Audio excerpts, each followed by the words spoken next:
Yo soy Josué Guillermo y hoy te voy a enseñar el método de superposición. Este método se aplica tanto para circuitos eléctricos como electrónicos y también circuitos que tengan que ver con fuentes dependientes o independientes, donde te dice que para poder analizar los circuitos puedes aplicar cualquier método de resolución, ya sea mallas o nodos, donde te dice que para poder analizar lo que es el circuito electrónico tienes que escoger una fuente y ir suspendiendo cada una de las otras fuentes, y el resultado de la incógnita que te interesa encontrar va a ser la sumatoria de los otros resultados parciales que fuiste obteniendo.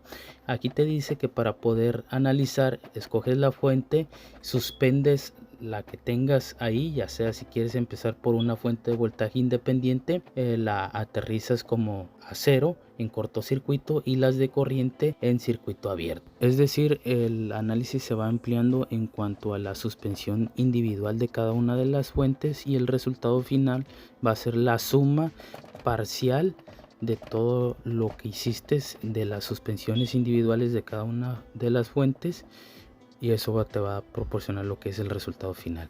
Esto quiere decir que la cantidad de ecuaciones o la cantidad de la suma parcial equivalente a un resultado total va a ser proporcional a lo que son las fuentes independientes, tanto de corriente como de voltaje. Es decir, si tienes una fuente de voltaje independiente y dos de corriente independientes, entonces vas a obtener tres resultados parciales. Ahí estoy poniendo un ejemplo para poder simplificar y aterrizar el concepto de una forma más práctica. Tenemos ahí dos fuentes independientes, una de voltaje y una de corriente. Ese método lo puedes calcular hasta por mallas, ¿no? Pero aquí estamos viendo el método de superposición, que te dice que el resultado de Ix final va a ser la sumatoria parcial de los resultados que fuiste obteniendo. Como te comentaba, ahí tenemos dos fuentes independientes, por lo tanto Ix va a ser igual a 2 a la suma de dos resultados parciales. Para eso yo escogí lo que es la fuente de 3 volts, entonces tengo que de alguna forma apagar la fuente o aterrizarla, la fuente de corriente independiente, aterrizarla a cero, y eso se dice que las fuentes de corriente pues se dejan en circuito abierto. Lo analizo a través de lo que es la ley de voltajes de Kirchhoff, donde tenemos menos 3 más 6 Ix, porque por esa malla o por esa trayectoria circula lo que es la corriente Ix, pero ahí estamos hablando de una corriente Ix', porque la Ix es la Ix final. Entonces le agregamos por ahí una prima y más 9Ix', que eso va a ser igual a 0. Después despejamos y tenemos que Ix' va a ser igual a un quinto. Ahora, como yo ya escogí lo que es la fuente de 3 volts, me va a tocar ahora suspenderla y de alguna forma trabajar la fuente independiente de 2 amperes.